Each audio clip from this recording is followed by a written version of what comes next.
ঝামেলা কেমনে লাগে এই মামাদের কারণে।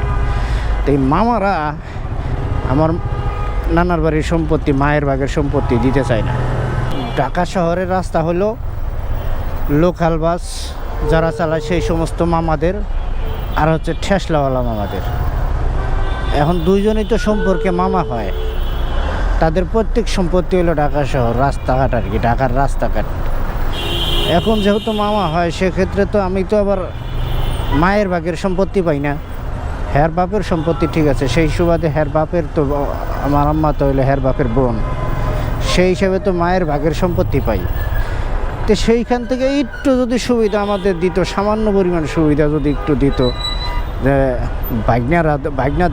বাইকনাদেরও তো চলাচল করতে হয় রাস্তাঘাটে, তো বাইকনাদের সামান্য একটু সুযোগ সুবিধা দিলাম না। এই লোকাল বাসওয়ালা মামারা আর হচ্ছে ঠেসলাওয়ালা মামারা এই বাইকনাদের এই মামার বাড়ির সম্পত্তির ভাগ দিতেই চায় না। নানার মেয়ে যে, হের বাপের মেয়ে যে আমার মা, সেই সুবাদে যে সম্পত্তির ভাগ পায়ে থাকি তা দিতেই চায় না। এইটা নিয়ে কথা কইতে গেলেও আবার তর্কে জড়ায় যায়। এই সমস্ত মামাদের শিকড় কি আর কইতাম, এই সমস্ত মামাদের শিক্ষা যে কবে হবে বুঝা উঠতে পারি না। এই যে ঠেসলাওয়ালা মাঝখানে ঢুকে পড়ছে, আর ওই দিক দিয়ে হচ্ছে এই যে শিকড় পরিবহন, মামাদের শিকড় অনেক ছড়াইয়া গেছে গা। হ্যাঁ, সাইড দিয়ে আস্তে আস্তে যাত্রী উঠাইতেছে আর যাইতেছে, যাত্রী উঠাইতেছে আর যাইতেছে। মানে ঝামেলা কেমনে লাগে এই মামাদের কারণে। তো এই মামারা আমার নানার বাড়ির সম্পত্তি, মায়ের ভাগের সম্পত্তি দিতে চায় না। যতটুকু নেই ততটুকু হলেও মনে করেন যে এই মামারা আমাদের মানবিকতা দেখায়।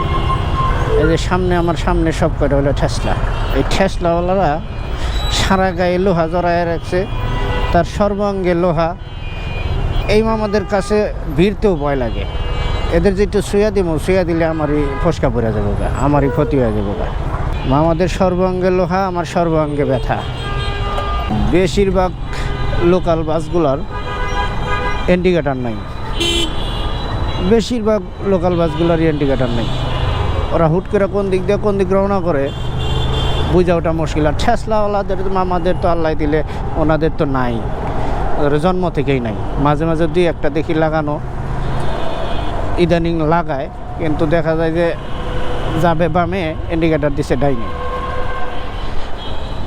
এই দেখেন আপনাদের একটা জিনিস দেখাই, বিকল্প অটো সার্ভিস, এটা দেখেন,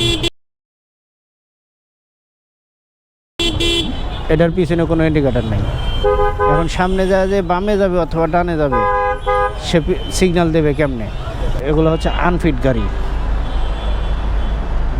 এগুলো আইনশৃঙ্খলা বাহিনী যদি ওইভাবে দেখে তাহলে একটা গাড়ি এখানে ফিট থাকবে না।